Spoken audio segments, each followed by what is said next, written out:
The body is comprised of several organs and organ systems, and some of these systems are dependent on one another. Today we're going to be talking about the respiratory system and the circulatory system and how exactly they work together to actually keep the body alive. Because anywhere that actually needs oxygen or nutrients is going to be utterly dependent on these two systems working together.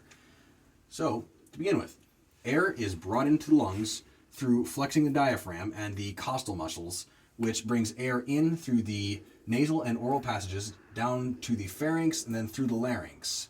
From here, it'll split at the hilum into the primary bronchial tubes, to the secondary bronchial tubes, to the tertiary bronchial tubes, and then eventually to the respiratory bronchioles and the alveoli. The alveoli is where a lot of the actual respiration is going to be taking place. That's where the gas exchange happens. These are highly vascular little sacs in the lungs at the end that inflate when the lungs expand and fill with air. This is how the gas exchange occurs, where oxygen is brought into the blood through those capillaries in the highly vascular alveoli, and where carbon dioxide and other waste products are ventilated out of the lungs, also through the alveoli. They gets transitioned over the blood-air barrier through the alveoli membranes. From there, the freshly oxygenated blood is going to enter the bloodstream through the pulmonary veins, which is almost the only set of veins that actually deliver oxygen to anywhere, as opposed to arteries. From here, it's going to enter the left atrium and then get pumped into the left ventricle.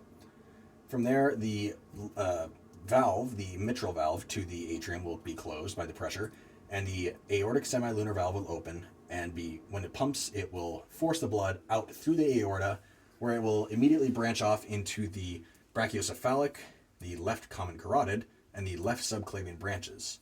These will deliver blood to the right arm and side of the head, the left side of the head and neck, and then to the left arm and upper torso.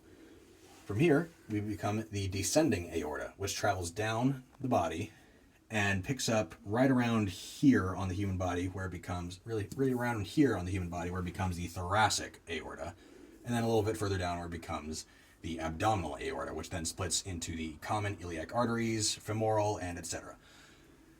That cycles down through the body, where the same gaseous exchange that occurred in the alveoli of the lungs occurs at every individual organ, muscle, tissue, cell, anything in the body that needs oxygen and gaseous exchange to remove waste is going to be affected and innervated by the circulatory system. That oxygenated blood is going to keep every cell in the body supplied and alive.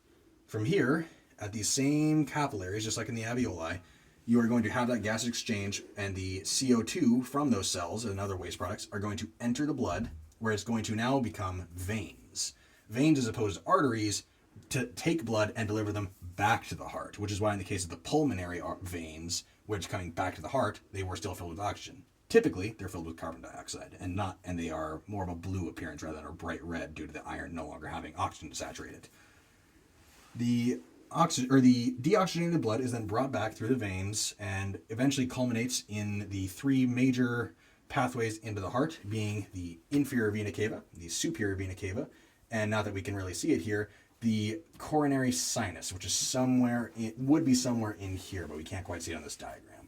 That will flood into the right atrium, which will then be pumped down into the right ventricle, where once again, due to the pressure, the tricuspid valve, as opposed to the bicuspid or mitral valve, will then close. The pulmonary semilunar valve will open, and that will allow us into the pulmonary arteries, which carries deoxygenated blood, as opposed to the pulmonary veins, which carry oxygenated blood.